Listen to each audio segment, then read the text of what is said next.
আন্তর্জাতিক সংবাদে আপনাদের স্বাগতম। সাথে আছি শারমিন চৌধুরী। ইরান আমেরিকার পেট্রিয়ট এয়ার ডিফেন্সে সফলভাবে মিসাইল হামলা করেছে। সফলভাবে। আজ এটা অফিসিয়ালি ভেরিফাইড ও কনফার্মড। ব্যাটলফিল্ডের ট্যাকটিক্সের জন্য এটা অত্যন্ত গুরুত্বপূর্ণ ঘটনা। আকাশ প্রতিরক্ষার ভেটো যদি মিসাইল অ্যাট্যাক করে ফেলে, এটা অসম্মানজনক ও জটিল পরিস্থিতির প্রকাশ করে। ইরান পেট্রিয়ট এয়ার ডিফেন্সের সাথে কিভাবে খেলতে হবে এটা আবিষ্কার করে ফেলেছে। ইরানের তরফ থেকে আরও ডিস্ট্রাকশন হওয়ার চান্স বেড়ে গেল। ভারত-পাকিস্তান যুদ্ধের সময় পাকিস্তান ভারতের S-400 এয়ার ডিফেন্সকে হিট করেছিল বলে শোনা যায়। সে সময়ে ভারতকে এই কারণে মিলিটারি ওয়ার্ল্ডে প্রচুর ট্রোল করা হয়েছে, একই সাথে S-400 বানানো রাশিয়াকেও। আমেরিকার পেট্রিয়ট এয়ার ডিফেন্সের জন্য এটা একইভাবে বিগ ব্লো। তুরস্কের প্রেসিডেন্টের দপ্তর জানিয়েছে, প্রেসিডেন্ট এরদোয়ান টেলিফোনে যুক্তরাজ্যের প্রধানমন্ত্রী কিয়ার স্টারমারকে জানিয়েছেন যে আঙ্কারা ইরানকে ঘিরে সংলাপের ভিত্তি স্থাপনে নিজেদের প্রচেষ্টা আরও জোরদার করতে পারে।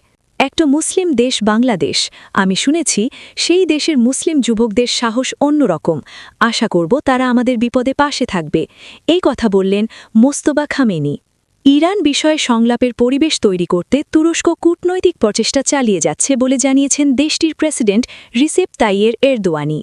আজ শনিবার ব্রিটিশ প্রধানমন্ত্রী কিয়ার স্টারমারের সঙ্গে টেলিফোনে আলাপকালে এরদোয়ান কথা বলেন। তুরস্কের প্রেসিডেন্টের দপ্তর থেকে দেওয়া এক বিবৃতিতে কথা জানানো হয়। এরদোয়ান ব্রিটিশ প্রধানমন্ত্রীকে বলেন, ইরানের বিষয়ে সংলাপের জন্য পরিবেশ তৈরি করতে আরও কিছু করা যেতে পারে। তুরস্কের কূটনৈতিক প্রচেষ্টা অব্যাহত রয়েছে। তিনি আরও বলেন, আঙ্কারা ইরানের ওপর হামলা পরিস্থিতি নিবিড়ভাবে পর্যবেক্ষণ করছে। তিনি সতর্ক করে দিয়ে বলেন, দীর্ঘস্থায়ী হস্তক্ষেপ আঞ্চলিক ও বৈশ্বিক স্থিতিশীলতায় মারাত্মক ক্ষতি করতে পারে। স্পেনের মতো একটি সাহসী পদক্ষেপ নিয়েছে ইরাক। প্রতিবেশী ইরানকে আক্রমণের জন্য নিজেদের আকাশ ইসরায়েল আমেরিকাকে ব্যবহার করতে দিবে না, ব্যাপারটি নিশ্চিত করেছে ইরাকের নতুন প্রধানমন্ত্রী আল সুদানি। ইরাকের মতো প্রতিবেশী দেশগুলো যদি সহযোগী মনোভাব সম্পন্ন হতো, তাহলে ইরানকে ইসরায়েলের সাথে লড়াই করতে বেগ পেতে হতো না। তবুও ইরান মাথা নত করার জাতি নয়। দক্ষিণ এশিয়ার অনেক দেশ যখন নীরব, তখন সাহসী মানবিকতার দৃষ্টান্ত স্থাপন করল শ্রীলঙ্কা। মার্কিন হামলার পর বিপদে পড়া ইরানের যুদ্ধজাহাজগুলোর সাথে নাবিকদের উদ্ধার করছে শ্রীলঙ্কা নৌবাহিনী এবং তাদেরকে নিরাপদ আশ্রয়েও নিয়ে যাচ্ছে। মানবিকতা, সাহস এবং আন্তর্জাতিক বন্ধুত্বের এক অনন্য উদাহরণ হয়ে থাকল এই শ্রীলঙ্কা।